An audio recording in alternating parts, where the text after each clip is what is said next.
कि पारिभाषिक पदार्थों के विवेचन के समय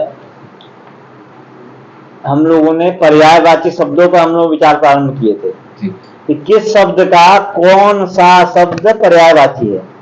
ये हम पढ़ रहे थे, ये पढ़ रहे थे ना कि किस शब्द का कौन शब्द पर्यायवाची है। तो कहां तक हुआ था? अतीन्द्रियत्वम, इंद्रिय ग्राह्यत्व, इंद्रिय अग्राह्यत्वम, इंद्रियजन्य प्रत्यक्षा विषयत्वम। जैसे हम कहेंगे चक्षुर ग्राह्यत्व मतलब चक्षुर इंद्रिय जन्य प्रत्यक्ष विषयत्वम, और ठीक घ्राण ग्राह्यत्वम का मतलब घ्राण जन्य प्रत्यक्ष विषयत्वम। और यदि ऐसा कहते हैं जैसे रूप बताओ, घ्राण से ग्राह्य है कि अग्राह्य है? रूप अग्राह्य है, तो उसको ऐसे कहेंगे घ्राणाजन्य प्रत्यक्ष विषयत्व, या ठीक है घ्राण जन्य, अथवा ऐसा कहो घ्राण जन्य प्रत्यक्षा विषयत्व। मतलब घ्राण से जन्य प्रत्यक्ष किसका होगा? गंध का, उसका विषय गंध होगा, अविषय कौन हो गया? रूप। ठीक, वारणम कहो चाहे निवारणम, ये दोनों पर्यायवाची। ठीक, नाम शब्द का प्रयोग करिए चाहे वस्तु प्रतिपादक शब्द। नाम का मतलब क्या होता है? वस्तु का प्रतिपादक शब्द। ये तुम्हारा नाम क्या है?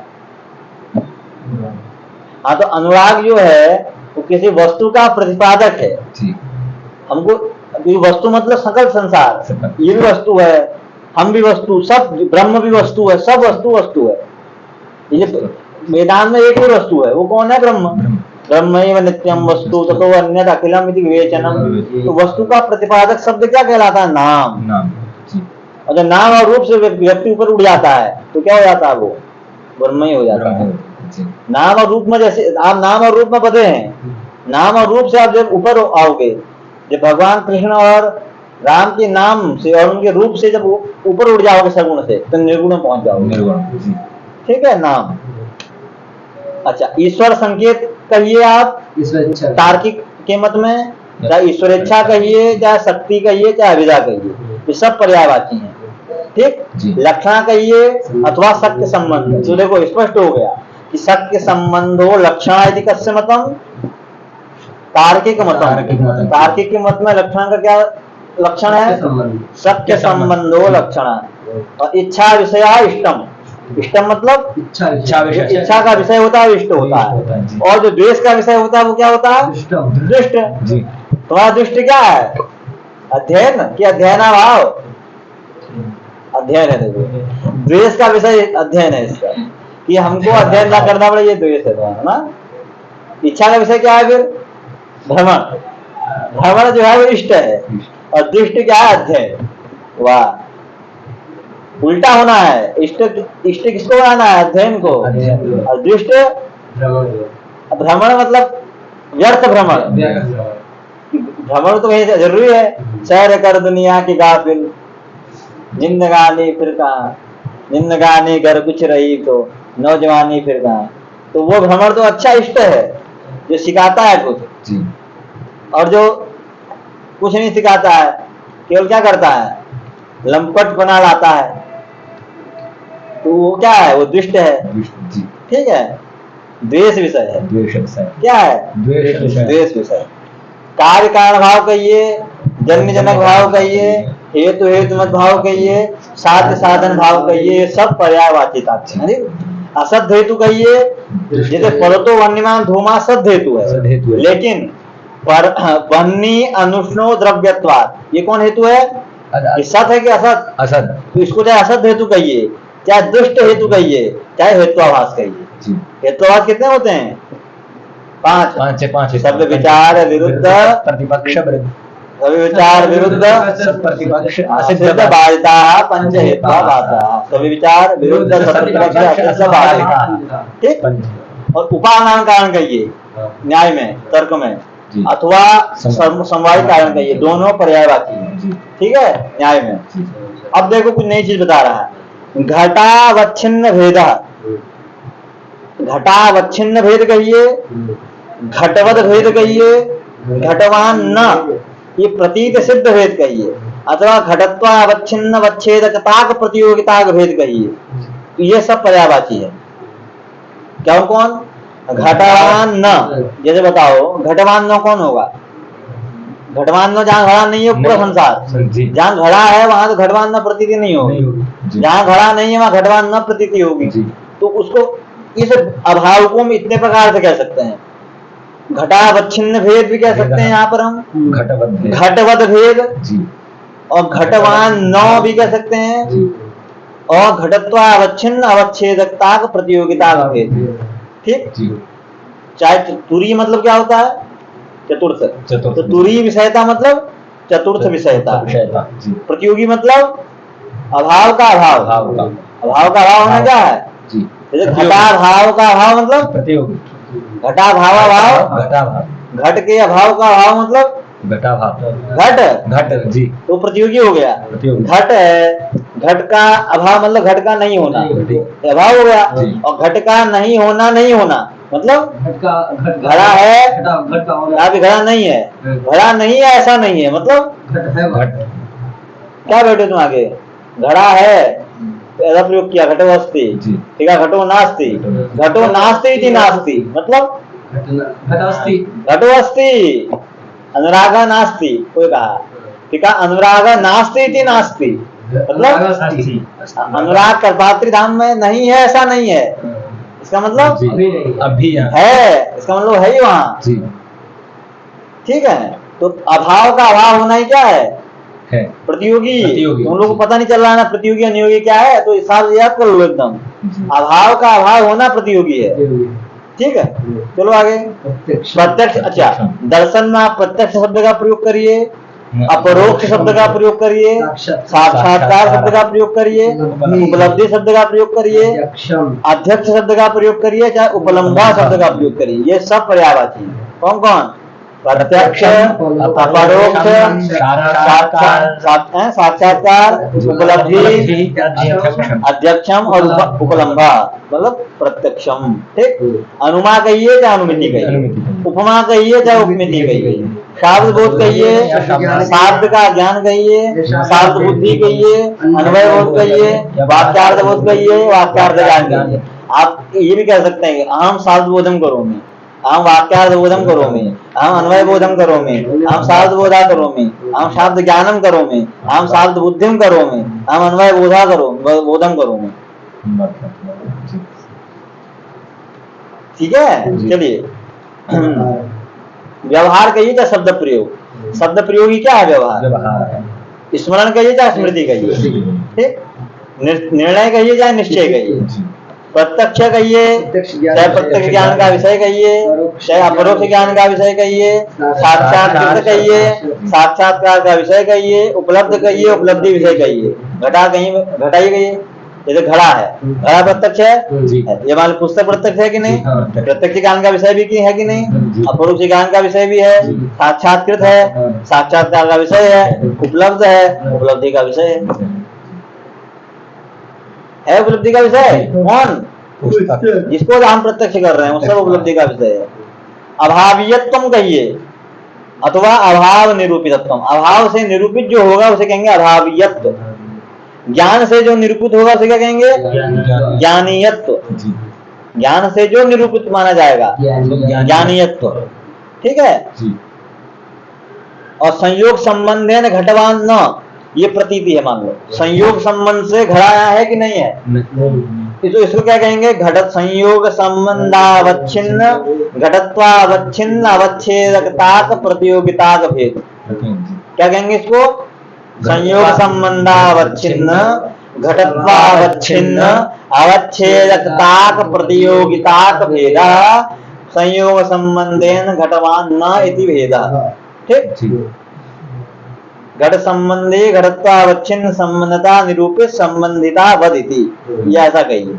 और एक और घटा लो, संयोग संबंधेन पुस्तकवान न, ये प्रयोग करो, क्या प्रयोग करो, संयोग संबंधेन पुस्तकवान न, जोड़ दीजिए यहाँ कुछ नहीं करना, संयोग संबंधावच्छिन्न पुस्तकत्वावच्छिन्न अवच्छेदकताक प्रतियोगिताक भेद अथवा पट पुस्तक संबंधी पुस्तकत्वावच्छिन्न संबंधता निरूपित संबंधितावत। ठीक,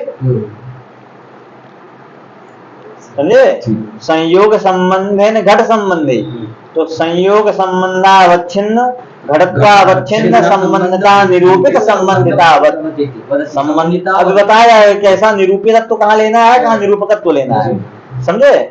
संसर्ग कहिए या संबंध कहिए, दोनों पर्यायवाची है। जैसे कहे कोई घट और घटत्व में क्या संसर्ग है, तो एक ही चीज है। घट और घटत्व में क्या संबंध है, तो संसर्ग संबंध एक ही चीज, संसर्ग भी समवाय है, संबंध भी, दोनों पर्यायवाची है। प्रतिपाद्या कहिए या प्रतीति विषया कहिए या गम्य, पर्यायवाची। अब जा, अरे घट का असाधारण कारण कौन होता है, घट का असाधारण कारण कौन है बताओ, घट का असाधारण कारण जो घट के प्रति कारण हो। दंड दंड है, ठीक है। कपाल है, तो इसको क्या कहेंगे, घटत्वावच्छिन्न कार्यता निरूपित कारणतावत, कार्य निरूपित कारणतावत, कार्यता निरूपित, कार्य निरूपित नहीं, कार्यता से निरूपित कारणता होती है। तो घटत्वावच्छिन्न घट में कार्यता है, तो कार्यता निरूपित कारणता कहाँ रहेगी, दंड में, कपाल में। तो बताओ ये पट का जो कारण है, पट जो कार्य है, पट का कारण कौन है, तंतु, वो असाधारण कारण है। तो क्या कहेंगे, पटत्वावच्छिन्न कार्यता निरूपित कारणतावत। क्या बोलेंगे बोलो, हाँ, कार्यता निरूपित कारणतावत। ठीक है, चलिए आगे। घटानधिकरणम, घट का अधिकरण न होना, इसको क्या कहेंगे, घटाधिकरणत्वाभाव अथवा घटाधिकरण भिन्नत्वम। घट उसका अधिकरण नहीं है, कोई और अन्य उसका अधिकरण है। ठीक। भूतलावृत्तित्वम, भूतल में नहीं वृत्ति है, इसको क्या बोलेंगे, भूतल निरूपित वृत्तित्वाभाव। ये भूतल वृत्ति, अच्छा ये बताओ, यहाँ भूतल में अभी घड़ावृत्ति है नहीं, तो भूतलावृत्ति है, तो घट को कहेंगे अभी भूतल निरूपित वृत्तित्वाभाव। ठीक। विश्वविद्यालय में तुम हो गई नहीं, तो विश्वविद्यालय निरूपित वृत्तित्वाभाव पुत्र त्वयि ओंकारे, क्या विश्वविद्यालय निष्ठ क्या बोलेंगे, वृत्तित्वाभाव। ठीक, वृत्तित्वाभाव, विश्वविद्यालय निरूपित वृत्तित्वाभाव। ठीक। व्यतिरेक कहिए चाहे अभाव कहिए, दोनों पर्यायवाची है। पर जाति कहिए चाहे, पर शब्द कहिए चाहे व्यापक शब्द, तर्क में बराबर है, पर जाति बराबर व्यापक जाति। साधित्वम कहिए, जो साधी होता है वो कार्य होता है, साधित्वम, कार्यत्वम, उत्पत्तिमत्वम और प्राग भाव प्रतियोगित्वम, तो बराबर एक चीज हुआ। अनादित्वम कहिए, उत्पत्ति शून्यत्वम, प्राग भाव प्रतियोगित्वम, ये सब किसके पर्यायवाची हुआ, अनादि के। तो अनादि किसको कहना है, यदि अनादि है तो प्राग भाव अप्रतियोगी, क्योंकि कभी उत्पन्न नहीं हुआ, अनादि। प्राग भाव का अप्रतियोगी होना अनादि है। और शांतत्वम, जिसका अंत होता है, वो ध्वंसा भाव का अंत नहीं होता, राग भाव का अंत होता है। शांतत्वम तो नाशवत्वम, ध्वंसवत्वम, ध्वंस प्रतियोगित्वम, ध्वंस का प्रतियोगी होना और नाश का प्रतियोगी होना। ठीक। और अनंत मतलब ध्वंस शून्यत्वम, नाश शून्यत्वम, ध्वंसा प्रतियोगित्वम, ध्वंस का प्रतियोगी न होना। ठीक है। और साध्यवद व्यावृत्तः, साध्यवद आवृत्ति, साध्यवद निरूपित वृत्तित्वाभावान, ये सब किसका हुआ, तो देखो हटा लो कहीं। साध्य हुआ, मान लो कहीं पुरुतो वन्यमान धूमार, तो कौन साध्य है, वन्नी साध्य। साध्यवद कौन हुआ, साध्यवद जहाँ वन्नी रहती है, पर्वत तत्पर गोट महान जहाँ रहती है। तद निरूपित वृत्तित्व धूम में है, वृत्तित्व कहाँ रहेगा, वृत्तित्वा भाव, जहाँ धुआं नहीं है वहां रहेगा ना, देखो ध्यान दो। साध्यवद निरूपित जो वृत्तित्वा भाव, वो वृत्तित्वा भावान धूम में ले जाना है, घटा लो कहीं। साध्य कौन हुआ, वन्य। साध्य ठीक। साध्यवद कौन हुआ, जहाँ वन्य रहती, पर्वत चत्वर गोष्ठ महार। तन निरूपित, वहां धुआं है कि नहीं, जहाँ वन्य है, मतलब जहाँ धुआं है वहां वन्य है। इसका मतलब वहां साध्य निरूपित जो वृत्ति था, मान लो साध्य निरूपित, साध्य हुआ वन्नी, तब निरूपित वृत्तिता कहाँ रही, वृत्तिता कहाँ रही, पर्वत चतुर्भुज समान में। वृत्तिता का अभाव कहाँ रहा, समुद्र में, नदी में, तालाब में, वहाँ धुएं का भी अभाव है कि नहीं, तो निरूपित वृत्तित्व का अभाव है वहाँ पर, तो वो कहलाएगा हेतु, मतलब क्या, व्याप्य। वही दिख रहा है, साध्यवत व्यावृत्ता, साध्यवत अवृत्ति ही, तो साध्य वाले में अवृत्ति है कि नहीं है, साध्यवत अवृत्ति, साध्यवत निरूपित वृत्तित्वाभावान, साध्यवत निरूपित, साध्य बन कौन हुआ? बन्नी, वन्य। साध्यवत वन्यवत कौन हुआ? पर्वत चतर गोचर मानस। तन निरूपित वृत्तित्वम, तन निरूपित, तन निरूपित वृत्तित्व किसमें रहेगा? जो उसमें रह रहा है। धूम, साध्य हुआ वन्य, बन्नी, साध्यवत हुआ मतलब साध्यवत कौन हुआ? जहाँ वन्य रहती है। जी, साध्यवत निरूपित वृत्तिता, वृत्तिता कहाँ रहेगी? साध्य में साध्यवत हुआ कौन? पर्वत चतुर, साध्य हुआ वन्य। जी, साध्यवत कौन हुआ? पर्वत चत्वर गोष्ठ महानस। तन निरूपित जो वृत्तिता, वो वृत्तित्व का अभाव हमको ले जाना धूम में, धूम में, क्योंकि वहां पर मान लो जैसे अयोगोलक है, जी, वहां पर साध्य है वन्य है, जी, साध्यवत वो साध्यवत भी है। साध्यवत तन भी है। निरूपित वृत्तिता, निरूपित, वृत्तित्व का अभाव, वहां धूम का अभाव है कि धूम है? वहां धूम धूम का नहीं अभाव है, है। जो साध्यवत अवृत्ति हो गया। क्या हो गया वो? यहाँ पे हम लोग वन्नी से जब ये रहे तो वन्नी तो वो पर्वतो वन्यमान धूमात जो है ये सद हेतु है, सद्य, और पर्वतो धूमान वन्य या सद हेतु है। ऐसा है, मतलब कि धूम से वन्नी का हम लोग जब धूम जहाँ जहाँ धुआं वहाँ वन्य तो है, जहाँ जहाँ वन्य है वहाँ धुआं नहीं है। जैसे अयोगोल में वन्य है, धुआं नहीं है, जी, ठीक है। जी, तो वही तो लेगा साध्यवत व्यावृत्ता, मतलब साध्य जहाँ है साध्यवत वहाँ वृत्ति ना होना, अवृत्ति हो जाना। अयोगोलम में साध्य, अयोगोलम में कौन है? जो धुआं है वो वृत्ति नहीं अवृत्ति है, जी, ठीक है। कार्यम, कार्य कहिए चाहे फल कहिए, द्वार कहिए चाहे व्यापार कहिए, परिवसन्नम चाहे फलितम, असाधारण धर्म कहिए चाहे लक्षण कहिए, खंड प्रलय कहिए चाहे अवान्तर प्रलय कहिए, और अच्छा परमाणु कहिए, परमाणुवाद कहिए चाहे पीलुवाद कहिए, पीलुवाद, पीलुवाद एक है ना, पीटर पाकवाद, हाँ पीटर पाकवाद, एक पीलू पाकवाद। तो पीलू पाकवादी कौन है? वैशेषिक। और पीटर पाकवादी कौन है? ये पीटर पाक नहीं आई। नहीं तो पीलू मतलब होता है परमाणु, क्योंकि कणाद को परमाणु का, परमाणु शास्त्र का माना जाता है। अच्छा, ये सत्कारवाद शामिल, हाँ सत्कार तो अलग हो गया, ये आरंभवाद में ही दोनों है। तो अब देखो ये पीलुवाद कहिए चाहे परमाणुवाद कहिए, निष्कर्ष कहिए चाहे परिष्कार कहिए, ठीक है। परमात्मा कहिए तर्क में चाहे ईश्वर कहिए, रूप कहिए चाहे वर्ण कहिए, मानम कहिए अथवा परिमाणम, आनंद कहिए शब्द का प्रयोग करिए, सुख शब्द का प्रयोग करें, इच्छा, काम, क्रोध, क्रोध कहिए, द्वेष कहिए, पर्यायवाची है। कृति, प्रयत्न, कर्तृत्व पर्यायवाची है। पाका क्या होता? पाक क्या होता है? विजातीय तेज संयोग पाका। पकना क्या होता है?